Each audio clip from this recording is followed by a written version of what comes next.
Berikut panduan bagi papa dan mama dalam mendampingi anak untuk ibadah online. Yang pertama, persiapkan anak untuk mengikuti ibadah online. Berikan pengertian bahwa ini adalah ibadah, jadi tidak sambil main dan makan dan lain-lain ya. Yang kedua, anak melihat teladan orang tua. Papa mama mendampingi dan mengikuti ibadah dengan antusias dengan ikut berdoa atau bernyanyi. Yang ketiga, tanyakan apa yang anak dapatkan dari ibadah online. Silahkan berikan penjelasan tambahan supaya anak-anak lebih mengerti. Sekian panduannya. Selamat beribadah online.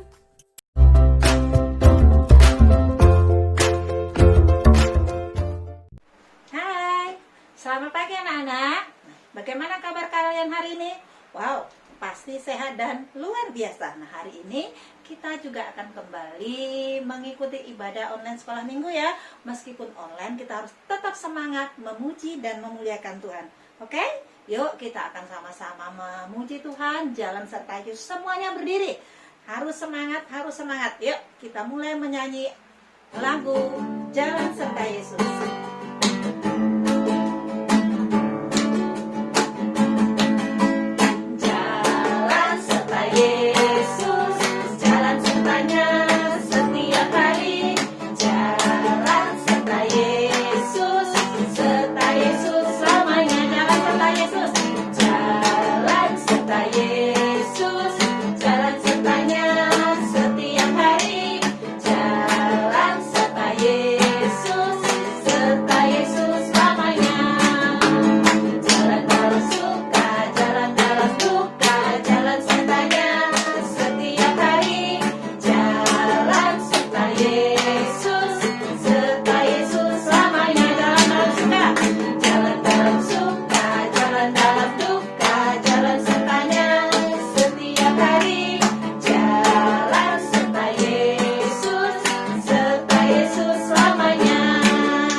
Begitu kalau kita memuji Tuhan. Nah, hari ini kita akan mendengarkan sharing firman Tuhan yang sebentar akan disampaikan oleh Kak Monik. Kalian siap mendengarkannya ya? Hari ini temanya adalah tentang damai sejahtera. Oke? Pasti kalian sudah tidak sabar untuk mendengarkan firman Tuhan hari ini. Yuk, kita akan kembali memuji Tuhan untuk sebentar kita mendengarkan firman Tuhan. Yuk, kita siapkan hati kita.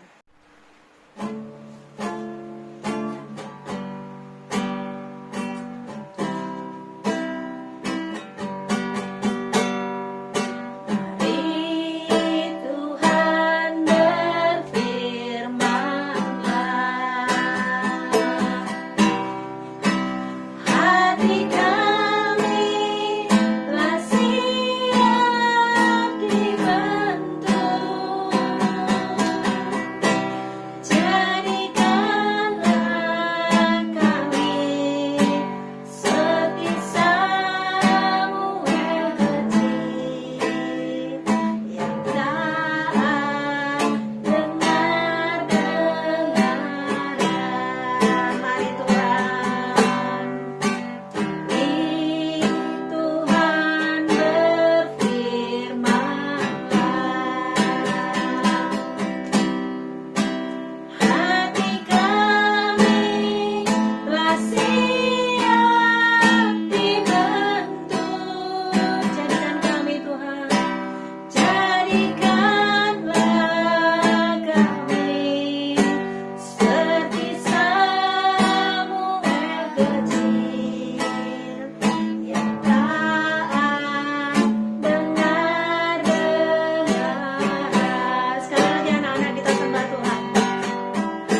Yesus, terima kasih buat anugerah-Mu yang luar biasa buat kami.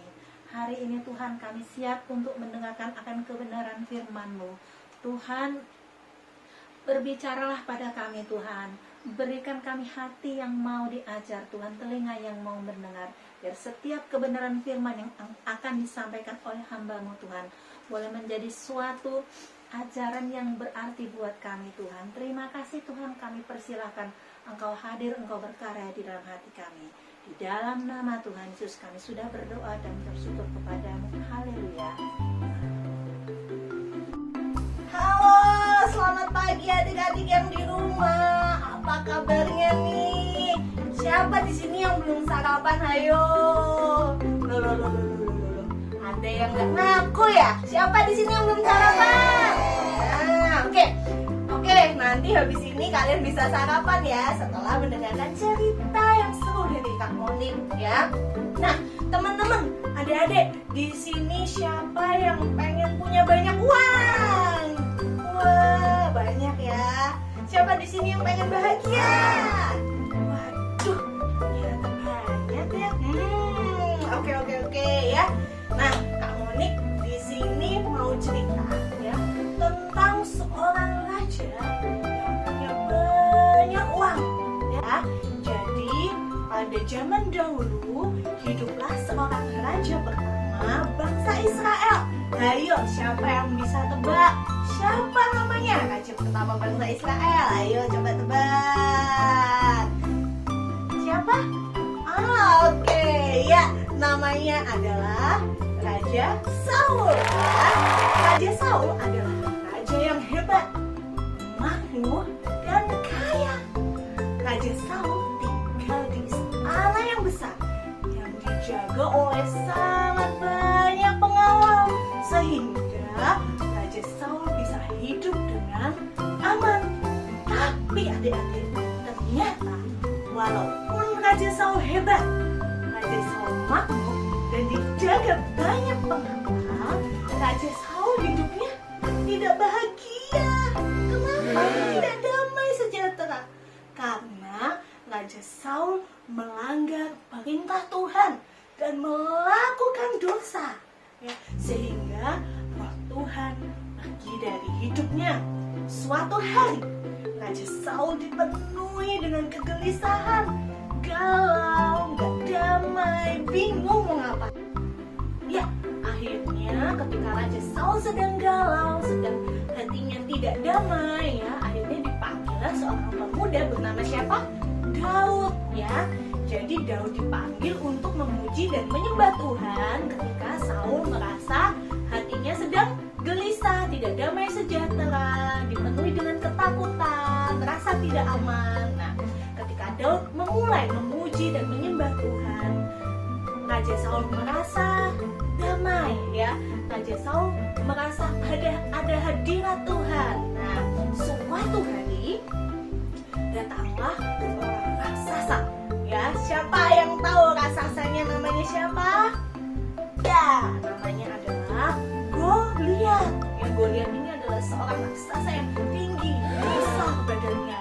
Dia berasal dari Filistin, bangsa Filistin. Akhirnya tidak diduga-duga ternyata Daud bisa mengalahkan Goliat. Setelah itu Daud bisa mengalahkan Goliat. Akhirnya setelah mengalahkan Goliat, kan banyak orang yang bersaut-sautan berkata bahwa Raja Saul mengalahkan beribu-ribu musuh, tetapi Daud berrasa-rasa itu terus dikumandangkan. Akhirnya apa yang terjadi? Raja Saul mulai iri, Raja Saul mulai hatinya tidak damai lagi, dia mulai dendam. Jadi suatu saat ketika Raja Saul merasa kembali tidak enak hatinya, gundah gulana, galau, pusing ya, dipanggillah Daud lagi untuk memuji dan menyembah Tuhan. Tapi kali ini beda adik-adik ya. Ketika Daud memulai memuji dan menyembah Tuhan, apa yang dipikiran Saul? Dia dendam. Kenapa Daud bisa lebih hebat daripada dia? Dia penuh dengan kedengkian. Akhirnya dia mengambil sebuah tombak lalu dihantam tadi Daud bisa mengelak 1 kali, kemudian lagi dilemparkan lagi tombaknya sama Saul, kemudian Daud bisa mengelak lagi untuk yang kedua kalinya. Ya, akhirnya setelah dilempar Saul dengan tombak, Daud menyelamatkan dirinya. Nah, di situ adik-adik ya, si Saul mulai merasa iri, dengki ya, dan dari situ damai sejahtera dari Tuhan mulai hilang ya. Roh Kudus mulai meninggalkan hidupnya. Seperti itu adik-adik. Nah, adik-adik, siapa di sini yang ingin seperti Raja Saul?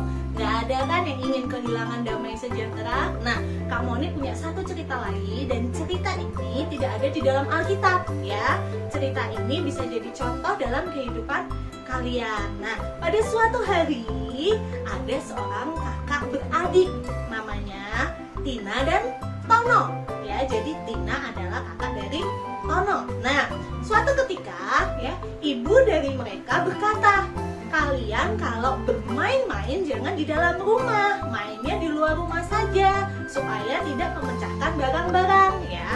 Nah, suatu ketika tiba-tiba ibu dari Tono dan Tina ini pergi ya, jadi hanya ada mereka berdua di dalam rumah. Nah, mereka berdua akhirnya memutuskan untuk apa adik-adik? Untuk bermain bola. Bayangkan bermain bola di dalam rumah ya. Ketika mereka bermain, sibuk bermain bola, tiba-tiba apa yang terjadi adik-adik? Si Tono menendang bolanya dan mengenai vas bunga ibunya ya. Vas bunga ibunya akhirnya pecah. Nah, akhirnya si kakaknya Tina berkata kepada Tono, Tono, kamu sudah memecahkan vas bunga ibu. Kamu akan dimarahi oleh ibu. Lalu Tono berkata kepada kakaknya, kakak tolong kakak, jangan bicara kepada ibu kakak, jangan laporin Tono ke ibu kakak. Tono takut. Terus Tina ngomong sama Tono, oke kalau begitu, tapi ada satu syarat. Apa itu kakak? Syaratnya adalah kamu harus memberikan uang jajanmu kepadaku. Nah, akhirnya mulai saat itu ketika Tono menerima uang jajannya langsung diberikan kepada kakaknya, si Tina. Ya, hari demi hari ya, si Tono tidak bisa beli jajan. Kenapa? Karena dia takut akan dilaporkan kepada ibu kalau tidak memberikan uang jajannya kepada kakaknya. Akhirnya suatu saat karena si Tono ini capek sekali, bosen ya dimintain dipalakin sama kakaknya, si Tono mengaku kepada ibunya, ibu maafkan aku ibu, aku telah memecahkan vas bunga ibu karena aku tidak taat kepada ibu, aku bermain bola di dalam ruangan. Dan apa yang terjadi adik-adik setelah itu? Si Tono akhirnya diampuni oleh sang ibu. Ternyata di luar dugaan. Akhirnya setelah itu ya, Tono tidak pernah dipalakin lagi sama kakaknya si Tina. Akhirnya ketika si Tono mengaku pada ibunya, si Tono mulai merasakan damai sejahtera, aman, bahagia ya, tidak dihantui oleh kakaknya yang selalu minta uang jajannya, kalau enggak akan dilaporkan kepada ibu ya. Begitu pula dengan kehidupan kita adik-adik ya. Ketika kita melanggar perintah Tuhan atau kita melakukan kesalahan atau melakukan dosa, hendaknya kita segera minta ampun kepada Tuhan dan bertobat supaya Roh Kudus bisa hadir di dalam hidup kita dan kita diberikan damai sejahtera yang daripada Tuhan ya. Jadi kita harus punya Roh Kudus, karena Roh Kudus itu adalah penghibur buat hidup kita dan mengingatkan kita ketika kita melakukan kesalahan. Seperti itu adik-adik ya. Jadi ketika kita ingin merasakan damai sejahtera ya, adik-adik juga perlu yang namanya membaca Alkitab ya. Adik-adik juga perlu yang namanya memuji Tuhan ya, supaya kayak tadi Kak Monik ceritakan, biar Roh Kudus hadir di dalam hidup kita orang-orang yang percaya. Amin adik-adik. Oke.